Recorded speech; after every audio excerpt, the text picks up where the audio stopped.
Olá, contadores e contadoras. Estou mais uma vez aqui reunido com meus amigos Breno e Irapuã Negreiros, especialistas em atos societários, e hoje nós vamos bater um papo sobre alteração contratual para a cessão da totalidade de cotas de capitais livres e desembaraçadas com pagamento parcelado. E aí, Breno, tudo bem? Tudo bem, Irapuã?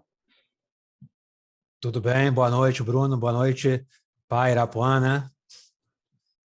Boa noite a todos. Boa noite. Vamos lá com esse tema muito interessante, alteração contratual para a cessão da totalidade das cotas de capital de uma empresa livres e embaraçadas, com pagamento parcelado. Beleza. Irapuã, aqui me colocando já no lugar de leigo, né? O que seria essa alteração contratual com a cessão da totalidade de cotas com capitais livres e desembaraçados? Coloque isso daí no preto e no branco para a gente. O que seria? Seria, na verdade, a venda da empresa, né? A empresa vai mudar de donos. João e Maria têm uma sociedade limitada, tem uma loja formada uma sociedade limitada e encontram alguém interessado no seu negócio. Então, João e Maria vão vender a totalidade de suas cotas de capital na empresa, na sua loja, para fulano de tal e Beltrano. Isso, quando se vende a totalidade das cotas de capital, é a venda da empresa, né? É a venda da empresa. Então, a empresa muda de dono. Livres de embaraçados. Por que livres de embaraçados? Significa que quem está comprando não está assumindo passivo algum. Todo o passivo que essa empresa possa existir é por conta e responsabilidade do vendedor, ok? Pagamento parcelado, como está dizendo o nome, ele vai dar uma entrada, os compradores vão dar uma entrada e vão pagar isso em 1 ano, 2 anos, seja lá quanto for. É interessante observar que esse pagamento parcelado, ele precisa constar, precisa ser registrado no ato societário, no documento que será elaborado para fazer a transferência das cotas, para que seja reconhecida a dívida por quem está devendo e para que se constitua o direito de receber de quem é o credor. Você tem uma experiência para contar para a gente aí na Bahia Sul? De alguma coisa que você já passou relacionada a isso? Sim, a experiência maior, diria eu, é justamente em relação aos cuidados que o contador tem que ter quando ele recebe uma demanda desse tipo, né? Nós, no início das nossas atividades, lá há 25 anos atrás, tudo era mais burocrático. Hoje, as coisas estão bem mais fáceis de fazer, mas ainda tem uma burocracia bastante grande, né? Mas há anos atrás era maior. E a gente, no afã de atender o cliente com rapidez e tudo mais, a gente cometia alguns errinhos que davam dor de cabeça lá na frente. Que erros são esses? A primeira coisa é você se sentar, o contador se sentar com o seu cliente e saber todos os pormenores do negócio. Qual é o que consiste a venda? Qual é o preço? Quais são as condições de pagamento? Há algum acordo em separado? Foge? Ele vai assumir alguma coisa? Não vai assumir? Porque se o contador não souber todos os detalhes do negócio, ele não vai conseguir elaborar o documento corretamente, certo? Então, necessário, extremamente necessário, sentar com o cliente e anotar todos os detalhes do negócio, o valor do negócio, condições de pagamento e quaisquer acordos em relação ao assunto. Número 2, passar para o cliente por escrito a documentação que será necessária, basicamente os documentos de identidade e qualificação completa de quem está comprando. Então, feita essa reunião, onde é passado tudo isso para o cliente, na mesma hora, momentos depois, no máximo no dia seguinte, ele vai passar um e-mail para o cliente, o contador vai passar um e-mail para o cliente, confirmando tudo aquilo que foi falado, valor do negócio, R$ 1 milhão, forma de pagamento, tanto de entrada e X prestações de tanto. O negócio é livre de embaraçado. O comprador não assume absolutamente nada, entendeu? Então, vai mandar um e-mail confirmando tudo aquilo que foi combinado, que foi falado na reunião. Para quê? Para quando ele sentar no computador para elaborar a alteração contratual, ele poder fazer o documento por completo. Não vai aparecer dúvida, não vai ter que parar, correr atrás do cliente. Ih, faltou isso, meu amigo, como é que faz? Entendeu? Então, essa reunião é importantíssima, assim como é importantíssimo o e-mail confirmando tudo aquilo que foi falado. Mas era bom... Nós não fazíamos isso no início, né? Não tínhamos a cancha ainda, a experiência, e muitas vezes a gente tropeçou. Quer dizer, queríamos ganhar tempo, apressando o negócio, e acabou perdendo tempo em buscar documento, aí você não acha o cliente, aí ele demora para te entregar aquilo que você precisa. Enfim, é um complicador que pode gerar reclamação do cliente, e isso vai influir, evidentemente, na qualidade do serviço que você está entregando. Até porque um negócio desse, ambas as partes, comprador e vendedor, têm a necessidade de ter o ato registrado na junta comercial o mais rápido possível. E, na medida em que esse ato não é registrado, tem que demorar, houve alguma barbeiragem, entre aspas, do contador, isso vai criar um atrito, né? Vai criar um descontentamento para o cliente, o que não é interessante. Ponto que eu gostaria só de complementar a fala de Irapuan em relação à segurança, né, que o comprador vai ter quando ele estiver adquirindo esse negócio, o respaldo justamente na escrita contábil, na contabilidade da empresa, no balanço da empresa.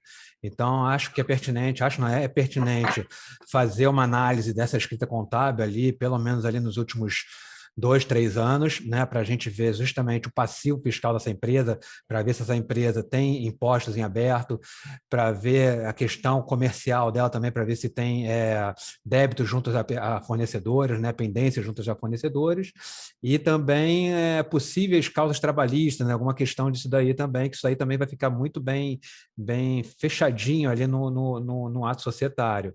Então, eu gostaria também de ensejar em relação justamente nesse respaldo que a contabilidade vai dar. Porque muitas vezes você pode tirar certidões negativas de algum item ou outro, mas se uma declaração é entregue de forma errônea, aquela certidão negativa às vezes pode não estar falando a verdade. E a contabilidade vai dar esse respaldo, bem como outros trâmites que tem ali justamente, por exemplo, no patrimônio líquido da empresa, quando a gente traz o exemplo de quando não tem cotas integralizadas, por exemplo. Então, isso daí também vai ter um aspecto diferente lá nesse ato societário, né? Breno, você consegue elencar para mim como é que eu, por exemplo, eu assessoro uma empresa e essa empresa vai adquirir uma outra empresa.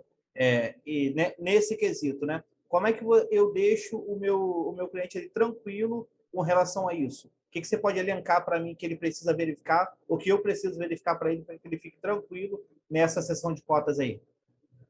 Bom, eu acho que inicialmente, eu acho que o ponto principal seria justamente essa análise contábil. Então, a gente vamos supor que a gente esteja fazendo uma operação, esteja negociando uma operação na data de hoje, no dia 25 de agosto, que é quando a gente está gravando esse vídeo. Então, acho pertinente a gente fazer um fechamento de um balanço extraordinário no dia 31 de agosto, por exemplo, para a gente fazer esse levantamento de tudo. Então, vai ser analisado tanto o passivo fiscal, o passivo trabalhista, para ver se ela tem alguma pendência, e um passivo comercial também, pendência junto com fornecedores, né?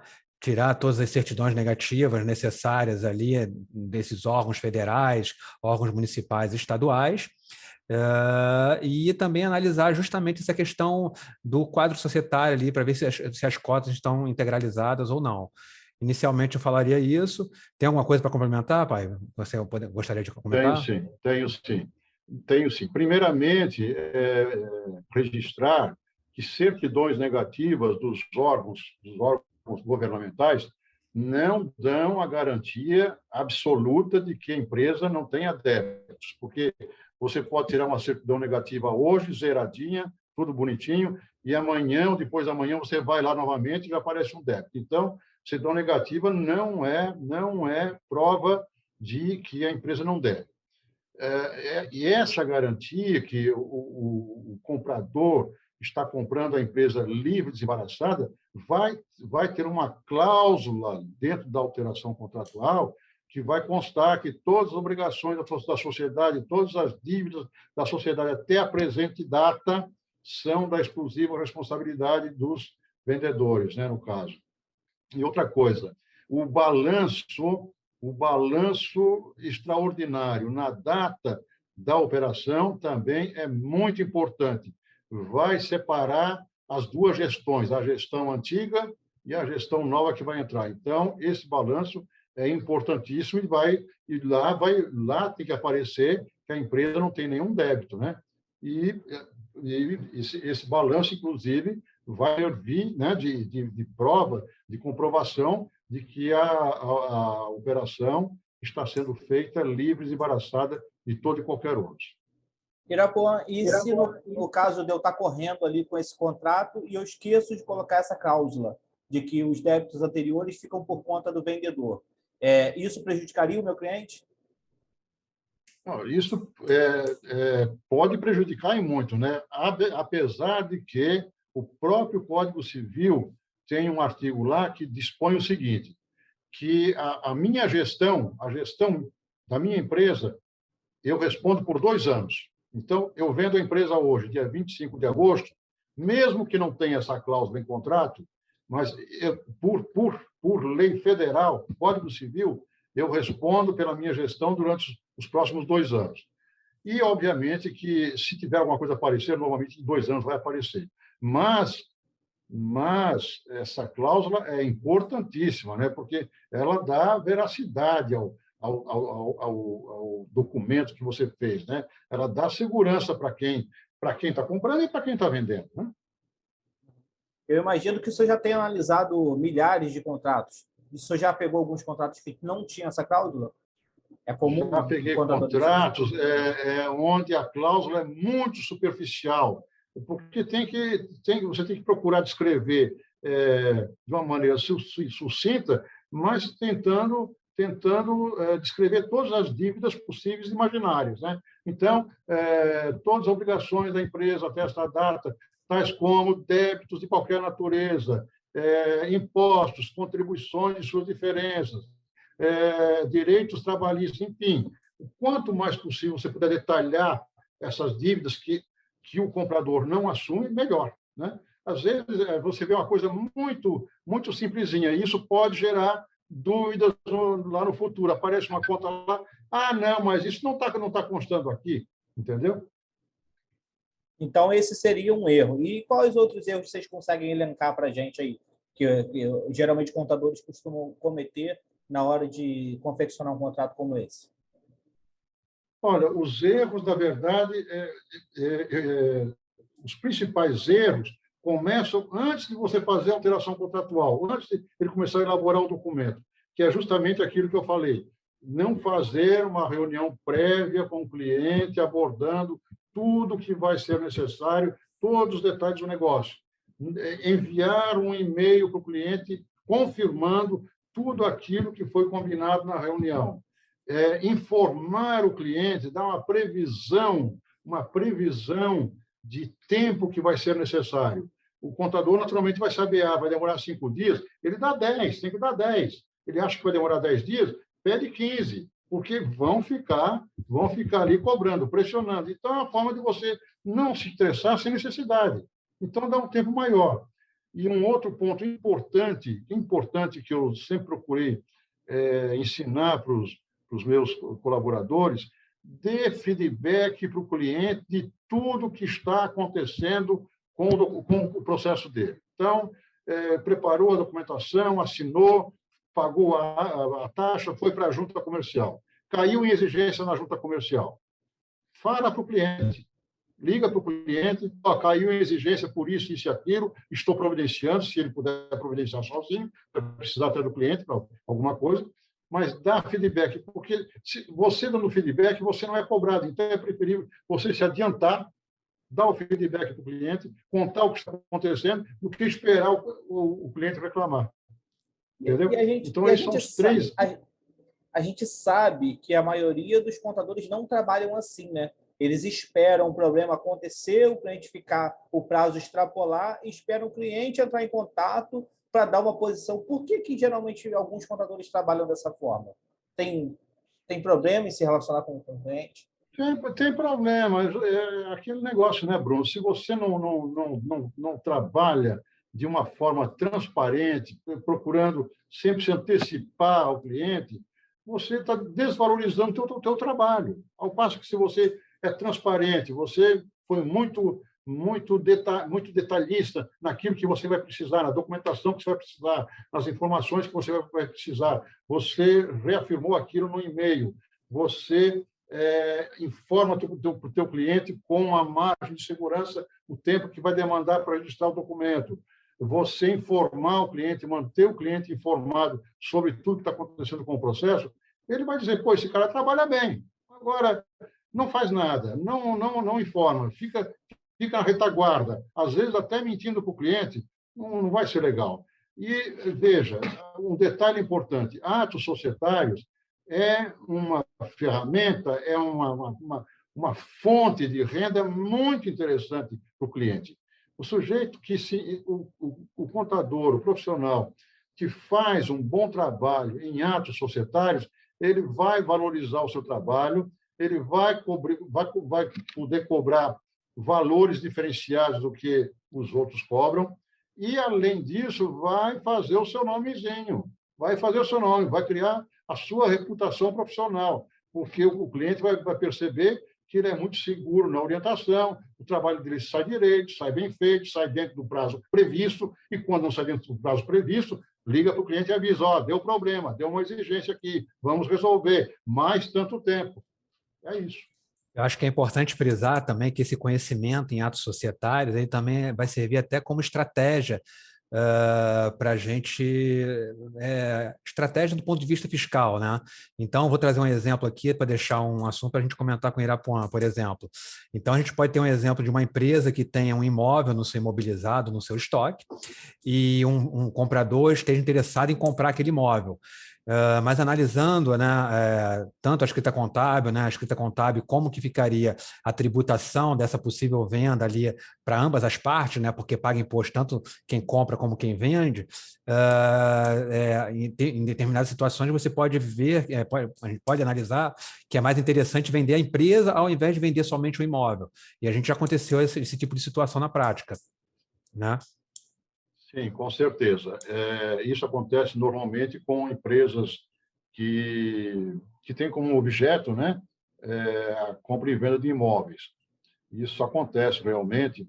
E a estratégia, uma estratégia fiscal mais econômica, né, ao invés de vender o imóvel, vender a empresa. Isso acontece muito. E observando o seguinte, que, na verdade, o contador ele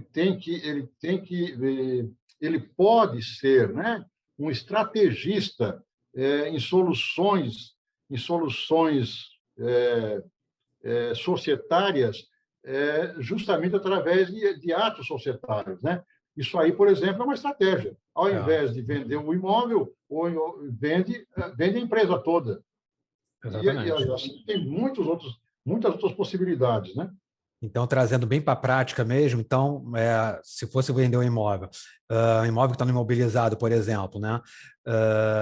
O vendedor ia pagar o imposto ali sobre ganho de capital e o comprador teria que pagar um ITBI também, que é o imposto municipal. E quando você faz essa operação aí através de atos societários, você acaba conseguindo. Tem que ver, tem que analisar números naturalmente, né? E o ponto de vista fiscal. Mas, por exemplo, já não incide já o ITBI, que seria o imposto municipal para quem está comprando, o imóvel. Então, pode ser muito bem analisado ali para utilizar os atos societários como uma estratégia num determinado negócio, um negócio dessa natureza, né?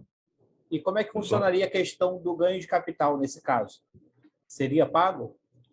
Sim, o ganho de capital, no caso da empresa, na verdade, nesse exemplo que o Breno deu aí, tem que fazer cálculo, né? Qual é a melhor solução? Seria a empresa efetivamente vender aquele imobilizado, aquele imóvel que está no imobilizado dela?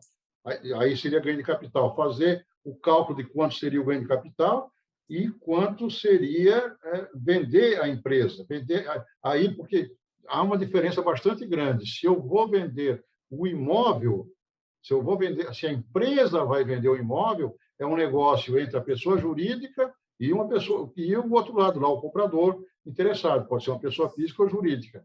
Agora, se vamos vender a empresa, é um outro tipo de negócio, é outro tipo jurídico de negócio.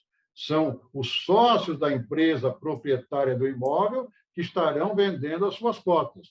Então, isso tem que ser analisado, cada caso é um caso, para ver o que é mais econômico em termos tributários, em termos de tributação. Chama-se isso de planejamento tributário. Então, complementando, quando tem a cessão de cotas, é uma operação entre pessoas físicas, né? Então, imaginemos que você está vendendo a sua empresa para mim, a gente está fazendo uma operação entre pessoas físicas e não está envolvendo a empresa, no caso, né? Só para a gente entender um pouco melhor, você consegue dar um exemplo, Breno, para a gente de quando que seria melhor vender a empresa do que vender só o imóvel? Você consegue exemplificar isso para a gente? Então, complementando ali a fala, então vamos supor que o imóvel esteja imobilizado, né? E a empresa, por vender, tem que se calcular o ganho de capital. Né? A diferença, né? O ganho de capital seria a diferença do valor da compra pelo valor da venda.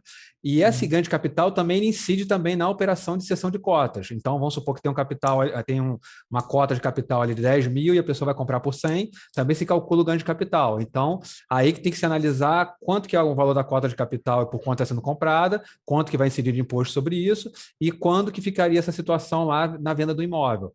Tá? Então, ela pode, e nesse caso aí, quando vai fazer a cessão de cotas de capital, pode beneficiar, inclusive, a pessoa que está comprando também. Tá? A gente já teve casos desses práticos ali que a gente viu que ficava mais interessante vender a empresa, levamos isso daí para o cliente e aceitou, e hoje em dia a empresa está operando, né, com a mesma atividade, né, e utilizando o imóvel como fonte de renda ali para aquela empresa, e a gente acabou mantendo o cliente ali com a gente também. É importante frisar isso, né?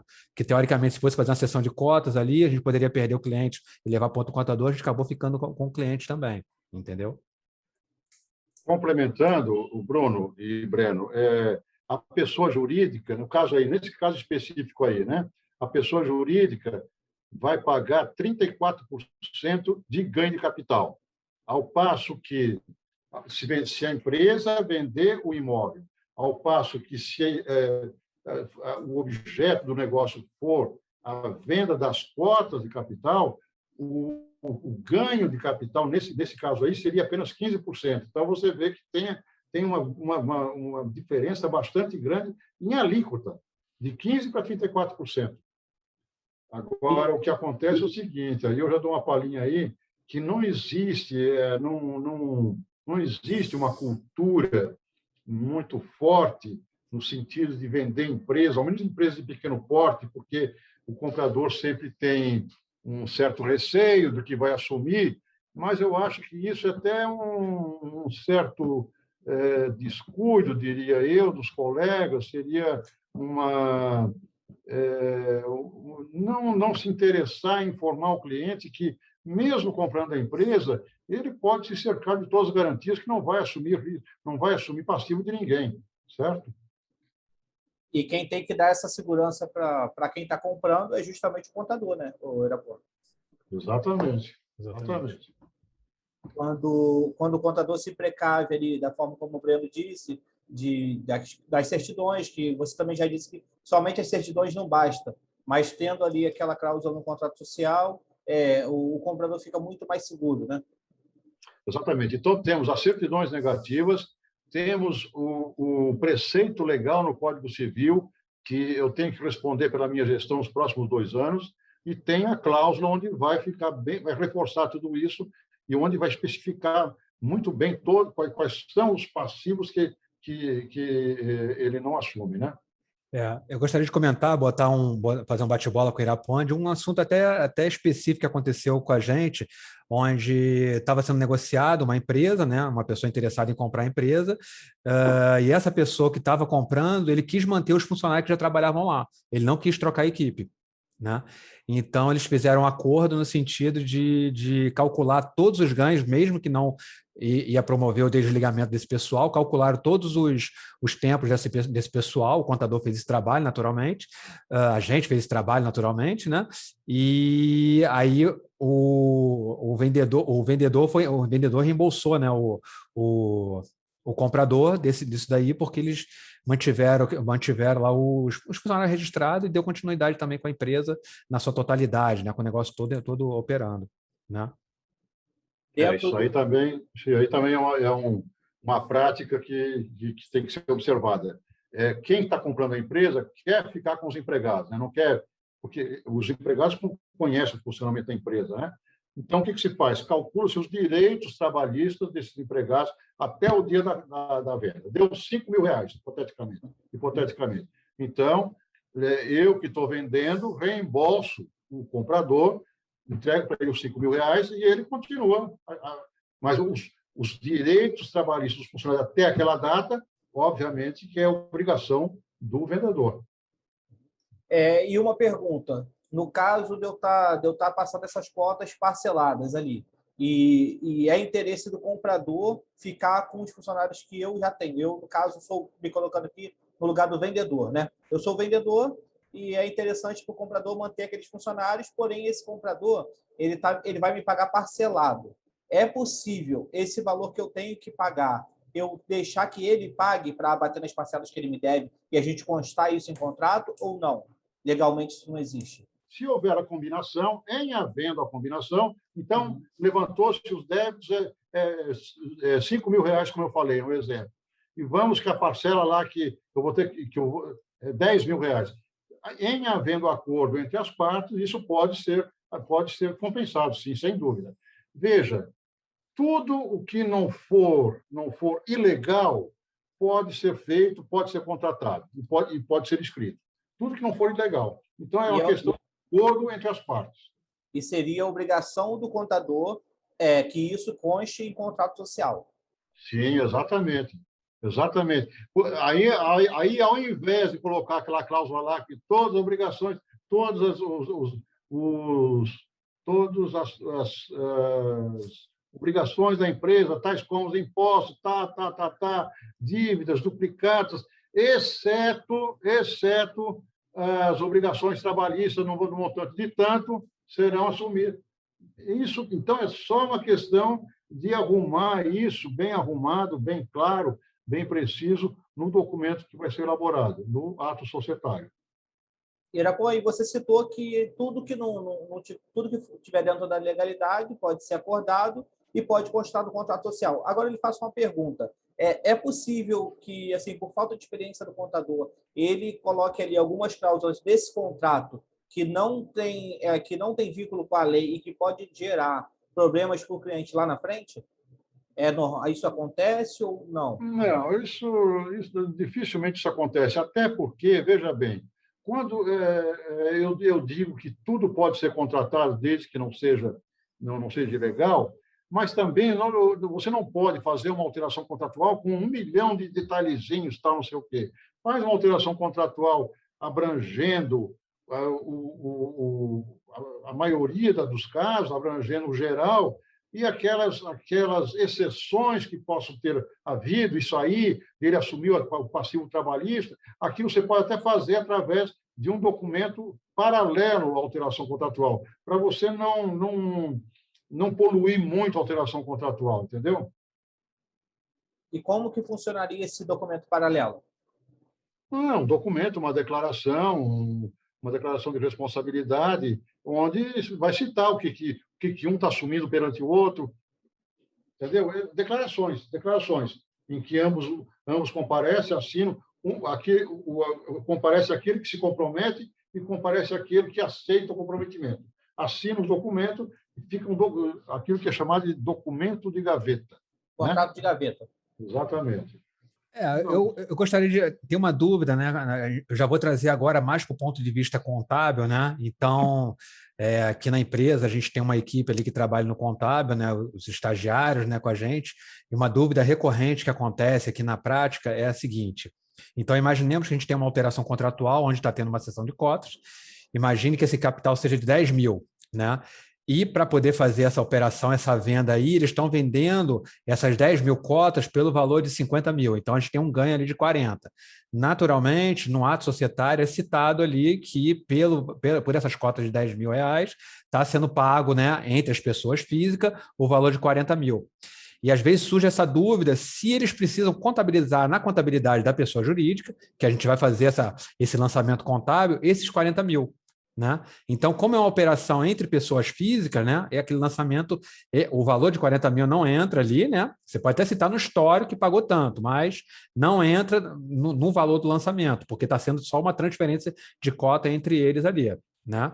Então, é só um complemento aí, mais do ponto de vista contábil, quando a gente traz isso para a contabilidade, para dar continuidade aí na escrituração contábil. Concorda, Irapuan?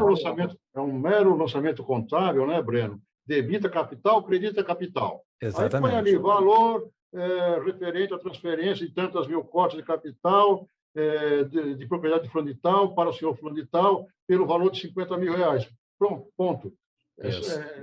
Não vai alterar o resultado, não vai alterar nada no balanço da empresa. Exatamente. Eu acho que é basicamente isso, né, que eu gostaria de comentar em relação a esse tema aí do lançamento contábil.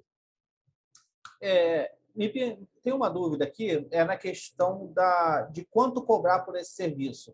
Como é que a gente precifica isso, Irapuan? Bom, isso, veja bem, isso varia, é uma variação muito grande, depende muito, né, do contador, da reputação dele perante o cliente, do serviço, da vida pregressa dele perante o cliente, né? Qual é o conceito que o cliente tem dele, né? Na verdade, assim, de uma maneira geral, os serviços de assessoria contábil são mal remunerados. A grande maioria dos empresários não dá o devido valor e às vezes, também não dá porque não está sentindo segurança. Então, é por isso que eu falo que é extremamente importante você se especializar em atos societários, porque isso vai contribuir para a tua reputação profissional, vai contribuir para você cobrar melhores honorários, não só em atos societários, como a tua própria mensalidade que o cliente te paga mensalmente, entendeu? E aí, então, há essa importância de dar segurança para o cliente que aquele documento que foi elaborado pelo contador e vai a registro na junta comercial está perfeito, não vai surgir problema. O contador sempre tem que estar preocupado quando ele redige o documento, com possíveis dúvidas no futuro. Está bem coberto o documento, está bem amarradinho, não falta nada, porque às vezes falta uma palavrinha que vai suscitar questionamentos no futuro. Então, a importância, né, de documentos bem feitos, bem elaborados, para que possa cobrar bem, né? Agora, uma alteração contratual, tem contador que cobra, sei lá, R$250, R$500, né, de honorários, e tem contador que cobra R$1.000, R$1.500. A diferença, você vê, é brutal, né, por causa disso, né?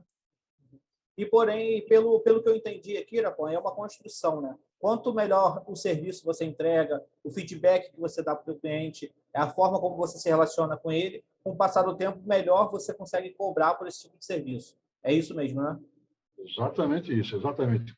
E isso tem que ser como é que eu vou dizer, o contador tem que ter um foco nisso, fazer documentos bem feitos, bem elaborados. Demora um pouco mais, então não tenha pressa. Não tenha pressa. Eu falei no início e repito agora, normalmente, sempre que um negócio envolve ato societário, envolve compra e venda de empresa, existe uma pressa, existe uma urgência de ambas as partes. não se deixe impressionar, não se deixe pressionar por urgência, porque se você deixar, você vai cometer erro e você vai ficar mal na história. Isso não tenho dúvida nenhuma. E muitas vezes fazer o documento com calma, com toda a documentação, com todas as informações necessárias que você precisa na mão e revisar na nossa empresa. O documento é elaborado lá pelo setor de legalização e passa por 2 crivos, duas revisões. E, às vezes, mesmo assim, ainda passa erro. E muitas vezes a gente não deixar se levar pela ansiedade do cliente, né? Porque ele é sempre ansioso, né? Exatamente. Ter calma, não pode se deixar impressionar pela urgência do cliente.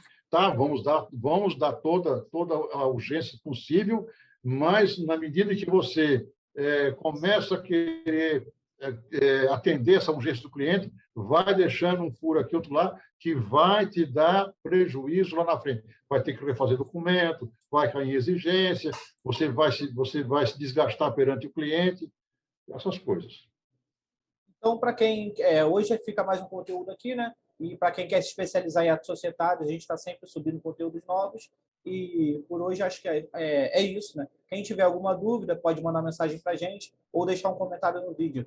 Um abraço, Breno. Um abraço, Irapuã. Até a próxima. Valeu, Bruno. Boa noite. Um abraço.